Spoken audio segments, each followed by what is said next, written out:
A Índia fez algo que deveria surpreender Moscou. Em novembro de 2025, a Índia estava comprando 1,9 milhão de barris de petróleo russo todos os dias. Em dezembro, esse número caiu para 1,2 milhão de barris. E quanto a janeiro de 2026, espera-se que as importações da Índia fiquem abaixo de 1 milhão de barris por dia. Isso representa uma queda de 50% em 2 meses e fica ainda pior em 6 de janeiro de 2026. A Reliance Industries da Índia, que opera a maior refinaria de petróleo do mundo, disse que espera receber 0 petróleo bruto russo em janeiro. A Rússia aprendeu uma lição difícil. Um dos seus maiores parceiros econômicos não é realmente seu amigo, porque no momento em que comprar petróleo russo ficou caro, a Índia pulou fora. Vamos começar do começo. Para entender a importância, é preciso saber como chegamos aqui. Em fevereiro de 2022, a Rússia invadiu a Ucrânia. O Ocidente respondeu com as sanções mais agressivas já impostas a uma grande economia. Embargos ao petróleo, restrições bancárias, controles de exportação. O objetivo era simples: cortar a receita da Rússia e forçá-la a parar a guerra. Mas havia um problema. A Rússia, grande produtora de petróleo, precisou direcionar sua produção a outros mercados após a Europa interromper as compras. Entra a Índia. A Índia surgiu como o maior comprador do petróleo russo, com desconto transportado por navio após o início da guerra da Ucrânia, em 2022. Antes da guerra, a Índia mal comprava petróleo russo.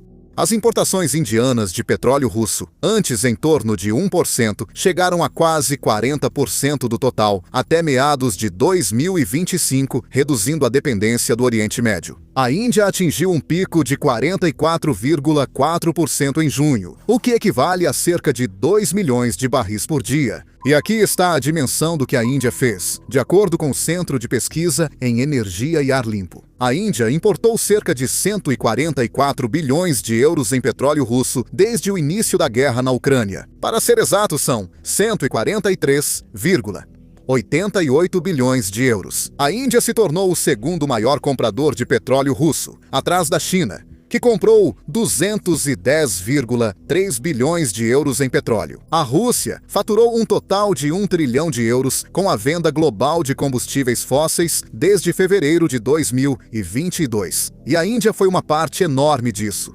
Por quê?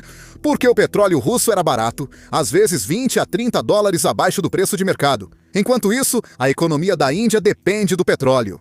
Eles importam 85% do que precisam, pois tem poucas fontes de energia no país. No auge, em julho de 2023, as compras diárias de petróleo russo pela Índia chegaram a 189,07 milhões de euros. Esse era o valor que fluía da Índia para a Rússia todos os dias. Então, a Índia fez um cálculo. Petróleo barato gera combustível mais barato, o que reduz a inflação e traz estabilidade política. A lógica era simples, mas havia um custo além do financeiro. Para garantir o fornecimento de petróleo, o governo indiano passou a apoiar os russos na guerra da Ucrânia. Nunca condenaram a invasão russa, se abstiveram na ONU sobre sanções e passaram a repetir as narrativas do Kremlin. Quando a Rússia disse que a Ucrânia tentou matar Putin, a Índia rapidamente alertou, embora a Ucrânia e Estados Unidos tenham negado o ocorrido. Mas toda vez que a Rússia bombardeia civis ucranianos, as autoridades indianas escolhem permanecer em silêncio. Em 30 de dezembro de 2025, o presidente ucraniano Volodymyr Zelensky falou com jornalistas. E ele estava frustrado, realmente frustrado. Veja o que ele disse. Isso sinceramente causa confusão e sentimentos desconfortáveis, não é? Representantes da Índia, dos Emirados e de vários outros países condenaram supostos ataques de drones à residência de Putin, que nunca sequer aconteceram. Mas onde está a condenação deles? Aliás, a condenação pelo fato de estarem bombardeando nossas crianças e matando nosso povo. Esse tempo todo? Não ouço nada da Índia ou dos Emirados sobre isso. Esse foi o preço que a Índia pagou pelo petróleo barato, sua credibilidade moral. As compras provocaram reação dos países ocidentais, que impuseram sanções ao setor de energia russo. A receita do petróleo financia diretamente o esforço de guerra de Moscou. Desde o início da guerra, a Índia gastou quase 170 bilhões de dólares em petróleo russo, financiando diretamente a invasão da Rússia. A Índia está financiando deslocamento, destruição e morte. Este ano, os Estados Unidos decidiram que já tinham tido o suficiente. Os Estados Unidos aumentaram de 25% para 50% as tarifas de importação sobre produtos indianos no ano passado, punindo as grandes compras de petróleo russo. Isso é significativo. Exportar da Índia para os Equaricus ficou 50% mais caro de repente. Têxteis, farmacêuticos, máquinas e eletrônicos foram afetados por tarifas punitivas. A economia da Índia sentiu o impacto imediatamente porque os Estados Unidos são o maior parceiro comercial da Índia. E perder acesso a esse mercado não é sustentável. Mas não foram só as tarifas. No final de outubro de 2025, os Estados Unidos deram mais um passo. Eles impuseram sanções à Rosneft e à Lukoil. Essas são duas das maiores produtoras de petróleo da Rússia. Juntas, a Rosneft e a Lukoil produzem 49,2% do petróleo bruto da Rússia. Deram aos importadores indianos um mês para encerrar as transações. Caso contrário, também sofreriam sanções. Nova Delhi precisou escolher entre manter o petróleo russo barato e perder o mercado americano, ou cortar as importações russas para buscar acordo comercial com os Nikenala. Optaram pela segunda opção. A Bloomberg afirmou que as inspeções em petroleiros da Frota Sombra aumentaram. Esses são navios suspeitos usados pela Rússia para transportar petróleo sancionado, antigos, com registros falsos e empresas de fachada. O Ministério dos Transportes da Índia passou a exigir certificados de origem, dados de registro e outros documentos. Eles estão dificultando que navios da Frota Sombra descarreguem nos portos indianos. Além disso, bancos reforçaram a fiscalização sobre pagamentos, informaram autoridades indianas à Bloomberg. Isso ocorreu recentemente. Reflita sobre o significado disso. Um petroleiro russo chega à Índia, mas agora as autoridades exigem mais documentação e o banco avalia cada pagamento rigorosamente. Cada etapa ficou mais difícil, arriscada e cara. E por que a Índia fez isso? Bem, a Índia busca acordo comercial com os Imerikarewa, resultado de seu próprio cálculo. O petróleo russo estava salvando eles, talvez economizando alguns bilhões de dólares por ano em descontos, mas perder o acesso aos mercados americanos poderia custar dezenas de bilhões, talvez centenas de bilhões. A matemática mudou, e a Índia também. Vamos ver o que aconteceu depois. Em junho de 2025, a Índia alcançou o pico de 44,4% das importações da Rússia, cerca de 2 milhões de barris de petróleo diários, o maior nível já registrado. As compras diárias da Índia atingiram cerca de 220 milhões de dólares em julho de 2023. Em novembro de 2025, a Índia comprou cerca de 1,9 milhão de barris por dia de petróleo russo. A Rússia forneceu cerca de 35% de todo o petróleo bruto que a Índia importou. As compras diárias da Índia eram de cerca de 150 milhões de dólares no final de novembro. Ainda um valor enorme, mas já bem menor do que antes. Em dezembro de 2025, começa a queda. Sanções mais rigorosas do Cinquentennial e da União Europeia reduziram o fluxo de petróleo russo para a Índia, que caiu para cerca de 1,2 milhão de barris por dia. Isso representa 24,1% do total das importações da Índia. A participação da Rússia caiu para menos de 25%. As compras diárias da Índia caíram para cerca de 85 milhões de dólares em janeiro, cerca de 40% abaixo do pico de junho. E na segunda semana de dezembro, as entregas de petróleo russo para a Índia diminuíram para apenas 712 mil barris por dia, o menor nível registrado até agora.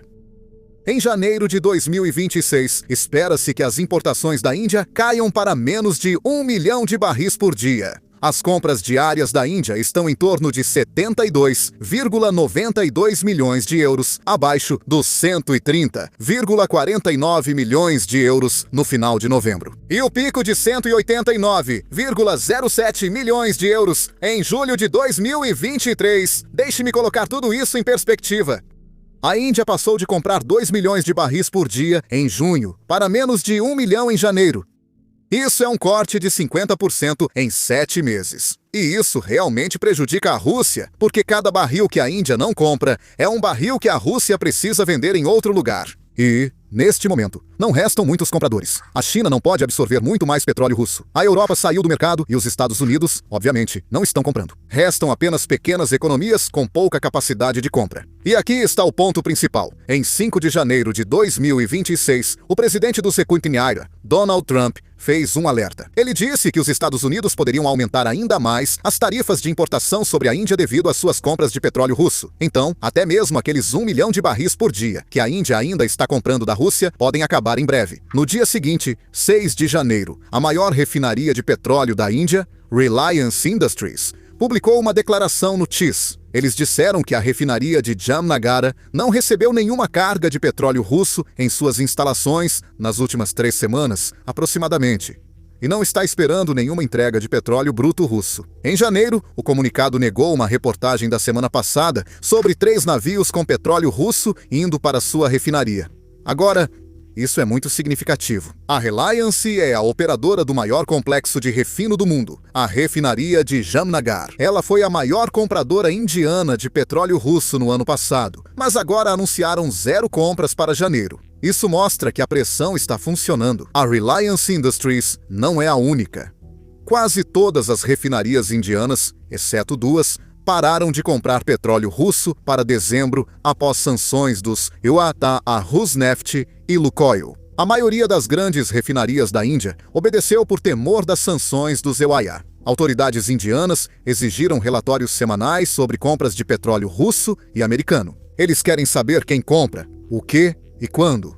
Máxima transparência e pressão. A Indian Oil Corporation, a maior refinaria estatal da Índia, prometeu que cumpriria totalmente as sanções internacionais. E eles estão comprovando isso com ações. A COI planeja comprar 24 milhões de barris de petróleo bruto das Américas no primeiro trimestre do próximo ano para substituir o fornecimento russo perdido. Isso mostra a Índia diversificando ativamente suas fontes, se afastando da Rússia. Mas é aqui que a situação fica realmente interessante, porque Rússia e Índia ainda estão tentando encontrar alternativas. A Reuters informou em dezembro que a Reliance Industries obteve uma concessão de Washington para receber suprimentos da Rosneft por mais um mês após 21 de novembro. Enquanto isso, a Rússia se adapta. Eles roteiam o petróleo com empresas e navios diferentes, mudam documentos e criam empresas de fachada rapidamente. Segundo a Kepler, várias novas empresas intermediárias surgiram para facilitar isso. Essas alternativas só funcionaram porque todos fingem que o petróleo não é da Rosneft ou da Lukoil. Em dezembro, alguns dos outros fornecedores de petróleo bruto russo incluíram Rusexport, Morexport, Zarubizhneft e Redwood Global Supply FZZ Ltda. Esses são os intermediários. Apesar das sanções à Rosneft e Lukoil, seu petróleo ainda circula por outros canais. E algumas refinarias indianas seguem comprando dessas empresas. O caso interessante é o da Nayata Energy, parcialmente controlada pela russa Rosneft, empresa de petróleo sancionada. A União Europeia também já sancionou a Nayada. A Nayana Energy deve ser a maior compradora indiana de petróleo russo em janeiro, porque eles só conseguem comprar petróleo da Rússia, então ela não está isolada, mas sofre grande pressão. A Índia busca novos países para comprar, e ao encontrar alternativas, pode deixar de lado os fornecedores russos. Embora os Estados Unidos forneçam cerca de 7,5% do petróleo da Índia em dezembro, a principal fonte do país é o Oriente Médio. Já é o principal fornecedor deles, com mais de 40% de participação. Com o aumento da produção no Golfo, a Índia pode seguir transferindo suas compras de petróleo para lá e reduzir ainda mais as importações russas. No fim, a lição é clara. Os aliados da Rússia só ficam pelos recursos baratos, não por lealdade. Suas parcerias são apenas transacionais, sem relação com valores ou história comum. No momento em que os acordos deixam de fazer sentido, esses aliados simplesmente desaparecem. Um problema desses vídeos, que mostram muitos ataques de drones, é que mesmo sem ferir humanos ou soldados russos, ainda geram preocupações. No vídeo, o YouTube geralmente desmonetiza ou restringe nossos vídeos. Na verdade, na última semana, tivemos 4 dos nossos vídeos desmonetizados, de acordo com o YouTube. Exibir ataques de drones ou imagens da linha de frente não agrada os anunciantes, por isso os vídeos são restritos. Mas essa é a realidade da guerra moderna, e essa é a guerra que os ucranianos estão enfrentando e tentando sobreviver. Por isso acreditamos que é importante mostrar tudo isso, e é por isso que lançamos nossa própria plataforma, Business Basics. Nós a construímos do zero, então não temos nenhuma restrição. Não precisamos borrar nossos ataques de drones, não precisamos borrar nossas imagens da linha de frente e não precisamos borrar bases aéreas russas sendo destruídas. Além disso, nós realmente não exibimos nenhum anúncio no site. Assim, não precisamos nos censurar só porque os anunciantes não gostam do que mostramos. O site é financiado pelo seu apoio, não por anúncios. Então, se você é alguém que se interessa por uma cobertura como essa, se quiser ver nossos vídeos sem censura e acessar conteúdos extras que não podemos colocar no YouTube, junte-se a nós em basicsinsider.com. Você pode clicar no link na descrição ou escanear o QR Code na tela. Ao entrar, terá acesso a todo o conteúdo já publicado e aos vídeos futuros. Além disso, você estará apoiando nossa cobertura e nosso canal. Então, muito obrigado. Meu nome é Sam e vejo vocês no próximo vídeo.